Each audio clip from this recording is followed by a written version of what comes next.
তাফসিরুল কোরআন হয়, কিন্তু তাফসিরুল কোরআনে তাফসির হয় না। ওয়াজের মাহফিলে ওয়াজ হয় না, কিছু হয়, ঠিক মতো হয় না। কারণ আমি যেটা দেখেছি খেয়াল করে, অধিকাংশ ওয়াজ মাহফিলে বক্তারা ফালতু কথা বলে সময় নষ্ট করে। অধিকাংশ তাফসিরুল কোরআন মাহফিলগুলো দলীয় সভা, নামে তাফসির কিন্তু সভা হলো দলীয় সভা।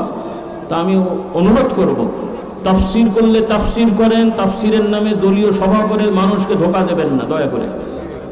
রাগ করেন না আপনারা, কথা স্পষ্ট আমার। দল করেন, দোষ নেই, আপনার দল করেন, আপনি দলের নামে সম্মেলন করেন, দেখি কয়জন যায়, তাদের নিয়ে হই হই করেন, কিন্তু কোরআনের তাফসিরের নামে মানুষকে ধোঁকা দিয়ে দলের প্রচারণা চালাবেন, আল্লাহর কাছে দায়ী থাকতে হবে। এটা বুঝে রেখেন, এটা মনে রেখেন। সব জায়গায় অত চালাকি ভালো না, অতি চালাকের। রাগ করলেন মনে হয়, গায়ে লেগেছে, গায়ে লাগলো মনে হয় নাকি? না লাগলে তো লাগতে হবে, না লাগলে রোগ ভালো হবে না তো। দল আমি খারাপ বলছি না, তবে যে দলের দ্বারা মুসলমানদের মধ্যে বিভক্তি সৃষ্টি হবে, এই দল করা হারাম।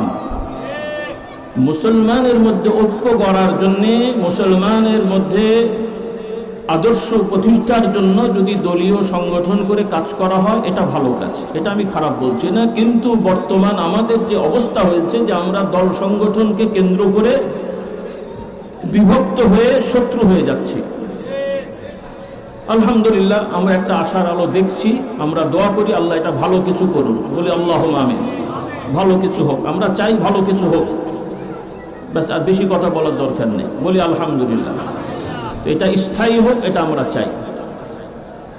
কারণ আগেও আমরা এগুলো নিয়ে আমার আব্বাজান অনেক মেহনত করেছেন, কিন্তু আমরা মেহনত করে নিজেরাই দোষী হয়ে গিয়েছিলাম। তো যাই হোক, আল্লাহ তাআলা কবুল করুন। আমার আব্বার মেহনত দেরি হলো, কাজে লাগছে, বলি আলহামদুলিল্লাহ। মানে হজম হতে একটু দেরি হয়েছে আর কি, হজম হতে দেরি হয়েছে আর কি। আগে হজম হলে এত ভালো, আল্লাহ যেটা ইচ্ছা, আলহামদুলিল্লাহ পড়েন। আমরা ভালো কিছু চাই।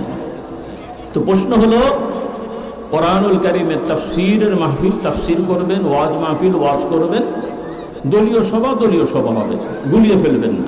কথা স্পষ্ট? আল্লাহ আমাদের কবুল করুন।